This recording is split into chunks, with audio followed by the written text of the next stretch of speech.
Due to high anticipation for a movie of choice, my energy is low. But I did it. Enjoy the show. All rise for the man behind the media, DeAndre Cooper. Let's do it. You already know. If you ain't about to know, there's fire on the show. That's that boy Dre Radio. Coming at you with what? Cinema news and movie reviews. What's going on? Coop Troop. It's your boy DeAndre Cooper, the best host on this YouTube thing. Coming at you with, you already know, my show, y'all. What's happening? Thank you for joining me. Gratefully. I really appreciate you guys. If I could just give a moment real quick to introduce y'all to the best co-host in the world. Anybody to everybody that I can have on my side. A$AP Dre, y'all. What's poppin', my guy? What up, brother? You got the little stick of faith on you like you trying to separate the Red Sea. I'm Moses' descendant. Do what you just do, man. trying to carry out his mission. Man, we have a great show for you guys tonight. We got a whole lot of cinema news and a movie review that you will be very, very surprised to hear about. So, first off, welcome Coop Troop, welcome new members, welcome new subscribers. Thank you for running up them numbers on the last video, y'all. 46 views? What's happening? Am I doing that good? Is this really my place to stay? Are y'all really embracing me like I'm asking? I gratefully appreciate y'all abundantly, most definitely. It's you guys, man. This is what I love to do. This is my passion. For why? Because I am a cinephile. Bow. Y'all know I always got to come through with that legendary Iron Man snap. RP to Tony Stark. You feel me? Robert Downey Jr., you played that character well and you did it great. So, look, y'all. What I got planned on this show tonight, I got 4 news topics. 4 news topics. That's all I need because I feel like most of the time it's really going to take over for the movie review. So I want to save most of my time for the movie review. So y'all already know what it is. Thank you for joining me on this great show of mine. This is Dre Radio, Cinema News and Movie Reviews. Let's start the show. Woo!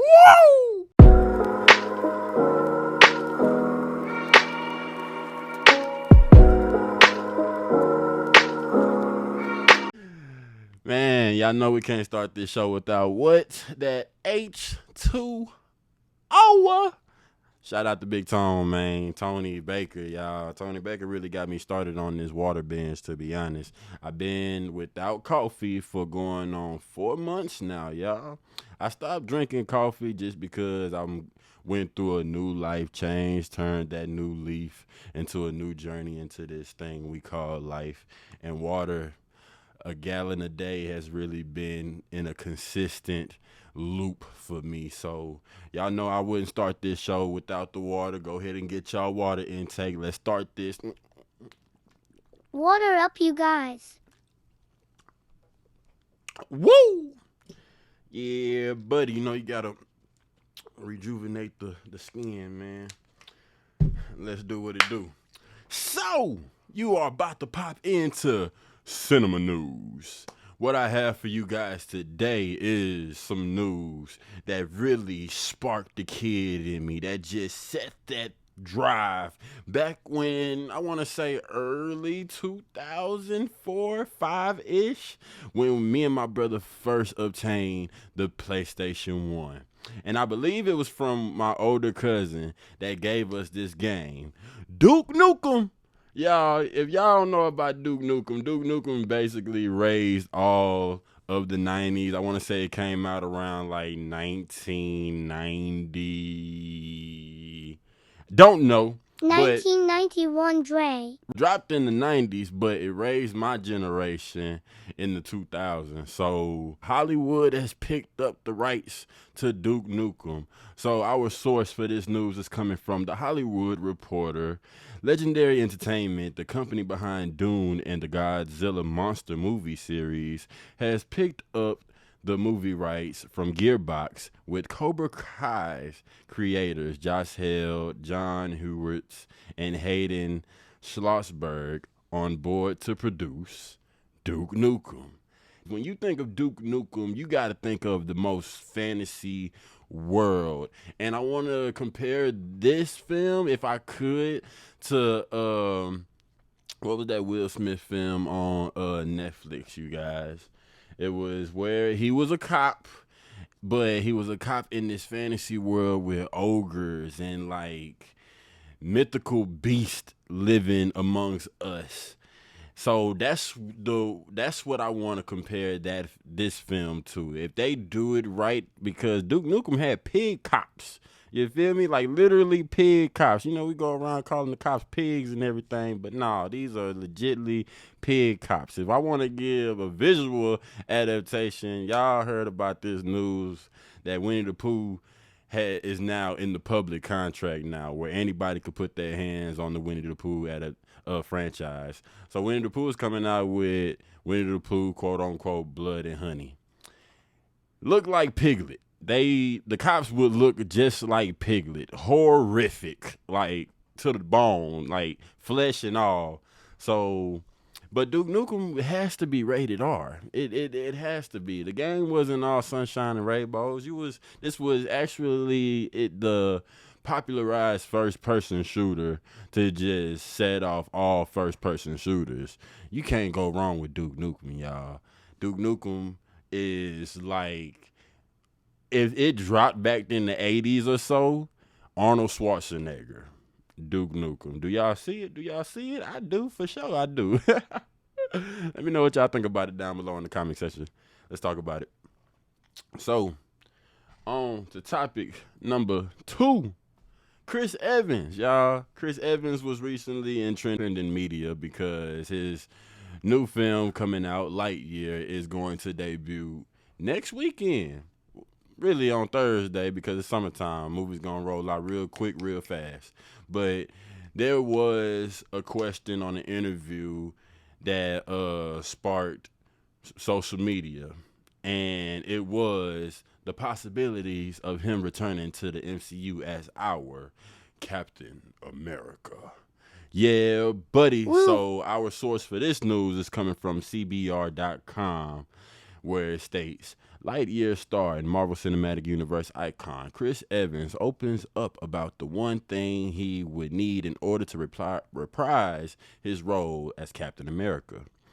So during the interview with Phase Zero, Evans was asked about the rumors that he may return to the MCU as Steve Rogers sooner than later. Possibility to return the Infinity Stones. Y'all know Disney Plus is going through their phase right now to where we're getting mini series of like old characters, the new characters, and what's mostly anticipated from the audience, the Marvel audience, is that we want to see that journey of where Captain America had to go back from universe to universe on a solo trip to drop off the Infinity Stones. But here it says, Chris states that, yeah, that seems to be something people would like to see. I don't want to disappoint anybody, but I just don't know if you know. It was such a good run, and I'm so happy with it, you know. It's so precious to me, it would have to be perfect. So that sounds like the legit lines that Tom Cruise gave us about this Top Gun Maverick movie. And that was, he didn't just want to give us a quick sequel off the run. He didn't just want to give us a throwaway film. He needed that script to be down to the bone perfect. I'm talking about meat off the gristle, just eat it all up. But what's going to make that bank, what's going to make that money is a great story, great script, and, you know, perfect acting. Chris Evans in talks of bringing back Captain America. How are we feeling about it? Let's talk about it. You feel me? I'm down for it. I'm always down for it because the new Captain America that we have now, Anthony Mackie, it's not really my taste, not really my style, but hey, to each his own. If you like Anthony Mackie as our new Captain America, look, salute to you. But Chris Evans will forever be our what? Captain America. My guy over there with the red stripes on. Talk about it. So, that was it for news topic number 2. Let's dive into news topic number 3, y'all. So, the Addams Family is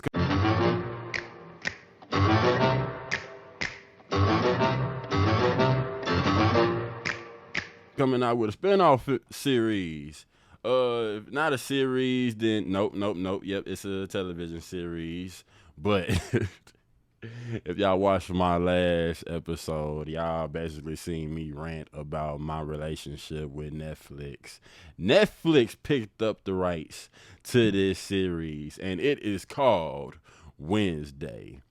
Wednesday is basically the daughter of the Addams family. And who is she being portrayed by?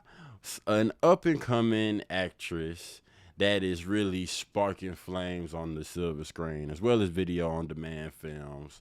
Her name is Jenna Ortega. So her first film that I actually was introduced to her on was Scream 5, which was a fun, amazing run. If you haven't seen Scream 5, go ahead and check that out. It's possibly on VOD status right now. But it is a great, fun film. She is a great performer when it comes down to her craft. Another film we could also recognize her on was the recent film by, I believe, Blumhouse, if not A24X. And there was this film about school shootings, The Fallout. So The Fallout was basically about school shootings that she was being portrayed on. And man, I'm glad that she picked up this role, because if you can see on the picture above, she looks the part, man. I'm talking about dark, evil, sinister Wednesday.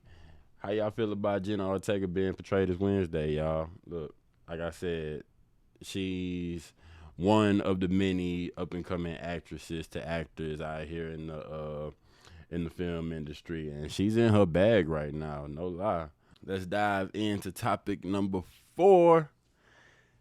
Ms.Marvel has dropped on Disney Plus. I haven't caught the first episode yet. I'm waiting on episode 2 to drop so I could watch 1 and 2, and I'm gonna possibly come through on a TV series review, my first one ever. So Ms.Marvel, who is she, you ask? Let's dive over to our source, Marvel.com. Biography for Ms.Marvel, a Pakistani American growing up in Jersey City. Kamala Khan idolized superheroes like Captain Marvel, never dreaming she'd have the opportunity to join her role models in safeguarding society from the forces of evil. With an inhuman ability to alter shape and size, the newest Ms. Marvel employs an idealistic attitude as much as any power to make the world a better place.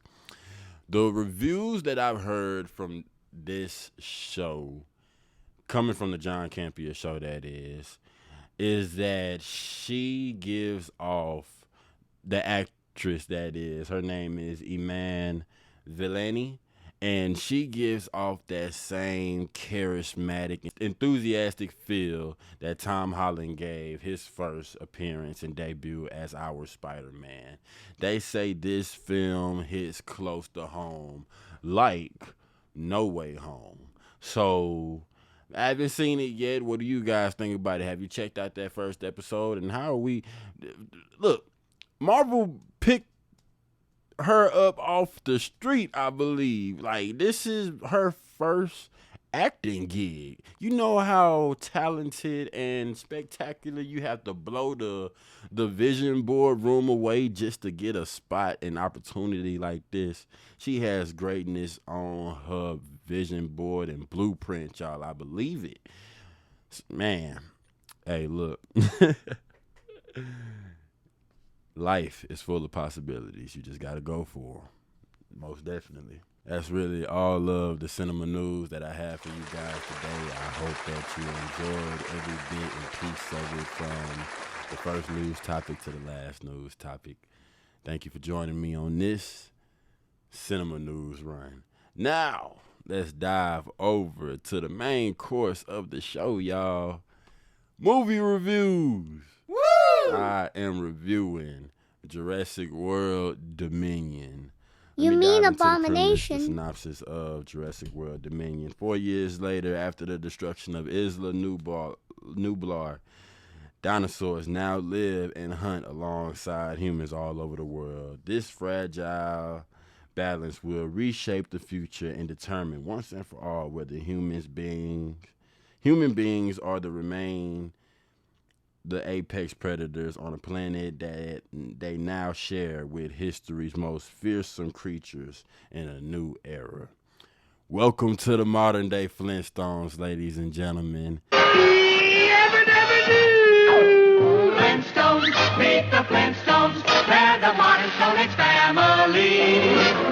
This is basically a movie where dinosaurs live with us and we just have to deal with it. This isn't the first time we actually got a taste of the Jurassic franchise stepping into the world with us, because we seen that on Jurassic Park 2, The Lost World, where it was basically mainly focused on Dr. Ian Malcolm, that was portrayed by Jeff Goldblum, which reprised his role along with the original cast members, which was only 3 of them, from Sam Neill, Alan Grant, Laura Dern as Ellie Sattler, and as we're talking about, Jeff Goldblum. So, along with the old cast, the new cast is back, and they're back on a search and rescue mission. If I could portray this movie in one sitting, this movie was a whole search and rescue mission. If you are Call of Duty fans, Fallout fans, or anything like that, this movie was 100%. Let's go get this person. Let's go kidnap this person. Let's go rescue dinosaurs and search and find this thing. So they were hopping from like different areas of the world looking for dinosaurs, going on a search and rescue mission, but also trying to find the villain of this movie, that was Biosyn Incorporations, that was basically building an operation behind the scenes in the lab with locusts, y'all. So locusts coming through, eating up all the crop, and it was a swarm of them. You would have thought you was back in the Egyptian days. Ain't that right, ASAP? You over I'm there just trying to free all my bears. You good, bro? I feel you. But yeah, so they coming through to see why all these locusts are going around the world and tearing up all the crops and everything, and come to find out it was operations deep within Biosyn that was wanting world abomination. And they found that opportunity while dinosaurs were among us, and basically using that as a distraction to carry out their own plans. So Chris Pratt coming back as Owen Grady, Bryce Dallas Howard coming back as Claire Daring, but we also have a new character, which her name was Kyla Watts, played by DeWanda Wise. So shout out to all the LGBT plus community out there. This is you guys' month. Let's go ahead and rev them up, y'all. Rev them up. Let's go. We are gratefully much appreciated to you guys. And Kyla Watts, was definitely in portrayal to her guys' community.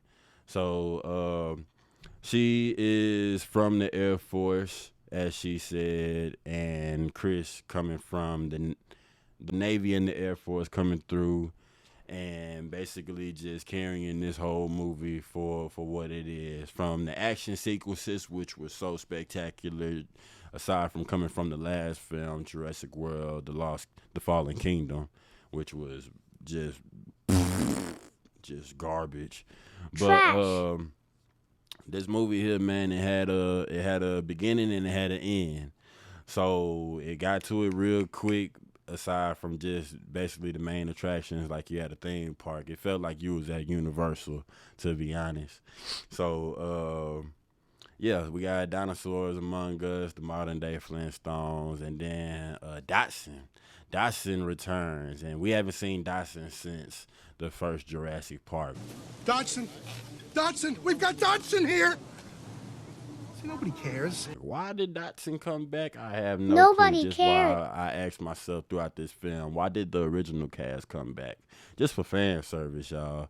So Dotson came back to rehash and rekindle old missions from the first Jurassic Park, but all that didn't go as planned. You feel me? So it was just downhill from there. Aside from just dinosaurs coming through and just taking over. So as y'all heard on the synopsis, we are not the apex predators no more. We are being hunted alongside poachers trying to come through and do what poachers do, and people just trying to find their place within this new world that we live in. They're not trying to take them away, not at all, because they know they can't tame these animals. You can't tame these prehistoric creatures. So we just got to live with them. That's this whole movie. Nothing much I could really say about it because I'm highly disappointed. The movie felt like a big old flop to me. It didn't give that same energy as it did since the first Jurassic World just decided to bring itself into our universe. The first Jurassic World should have just been a standalone movie to me, y'all. And from Fallen Kingdom, I'm glad there were some characters that wasn't really in there throughout the whole movie, because Fallen Kingdom having those two characters on there was just like pointless to me. One of those characters reminded me of Jar Jar Binks, which I talk about now. But he was on this film, but only just for a quick little bit. And man, this movie was just box office flop, trash. Like, this is the second summer movie to actually come out, and you would have thought they would have had hits after hits after hits. But yeah, this one is a hit and miss, y'all. Don't spend your money on this. If you had to ask yourself, do I want to spend this money on gas money or go to the theaters to see this? Y'all better go spend that on some gas money. You know, we got to be somewhere from point A to point B. This ain't the movie to just go out and really rave up about. So, look, aside from me telling y'all how I felt about it, I gratefully got the opportunity to interview some amazing moviegoers, and I would like for you guys to hear their opinion aside from mine. So let's roll over to the next clip and check that out. Whoop! What's going on, YouTube family? Coop Troop, this is your host of my great show, Dre Cinema News and Movie Reviews. I'm here with two amazing moviegoers. We are just finishing a double feature for Jurassic Park and the premiere of Jurassic Dominion. How do we guys feel about this movie? Kind of lost for words of watching the first one and then immediately going to Dominion and just seeing kind of the plot and everything that was the grandness of the first one and just completely fall apart. Definitely. How you felt about it? From going from the best movie in the franchise, I believe we went to the absolute worst. Yeah. As big fans, this is a complete flop. Yeah. And I'm really sorry to say that I'm really disappointed. Highly disappointed, you guys. So my question, which you guys really answered, the first one was to be coming 42 years off Jurassic Park and then premiering Jurassic Dominion. That's our opinion with this film, y'all. Big major flop in all of our opinions. But another question. Would you say this is the end game for Marvel, but Jurassic World trilogy? Does this feel like the end game? They tried to make it the end game.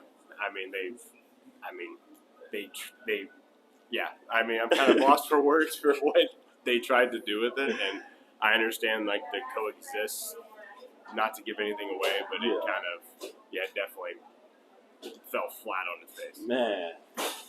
Any highlights? I mean, it's just one of the worst movies I've ever seen in my life, I think, man. It's just terrible. So disappointed. Yeah. Well, there you have it, you guys. Coop Troop review coming Monday. Thank you guys. Who I have with me to give you an outside review aside from myself in this great show of mine is my brother. Hey, how's it going? I'm Michael. My boy. So we're coming from Jurassic Dominion. What would you give this movie and a score rating from like 1 to 5 branches? I'll give it a 3 out of 5. But what was a hit and miss about this movie for you? For me was the underuse of the older cast. You felt like that was just more so fan service? Yeah, it's not as bad as Fallen Kingdom was. It's just that they felt underused, in my opinion. I feel like Jeff Goldblum did more. Yeah, Goldblum for sure. I had probably one character on there, and it was Ramsey. the black dude that was helping throughout the whole operation. But y'all know for me, the movie was a hit and miss. But yeah, Coop Troop, that was the review from one of my favorite people in my universe. Here you have it, y'all. So thank you for viewing. Thank you for coming to this show of mine. This is your boy Dre Radio out. Yeah, man, there we have it. This is DeAndre Cooper coming at you again with Dre Radio, cinema news and movie reviews, where we are reviewing the movie Jurassic World Dominion. So let's dive over to the scoreboard. What kind of score do I have for this movie? I give Jurassic World Dominion 2 branches out of 5. 2 branches out of 5 because the movie was pointless. The movie had a premise, the movie had a story, but it felt like it was rushed. It felt like it was a copy and paste from the original, because you definitely saw a lot of nostalgic notes coming from the original film, which I firstly saw this premiered at a double feature, where this was my first time seeing Jurassic Park on the big screen, y'all. I could have cried. There was a moment where I was about to cry, where Dr. Hammond was showing the park for the first time to Alan Grant and Ellie, where he was like, welcome. My dear Dr. Sattler, welcome to Jurassic Park.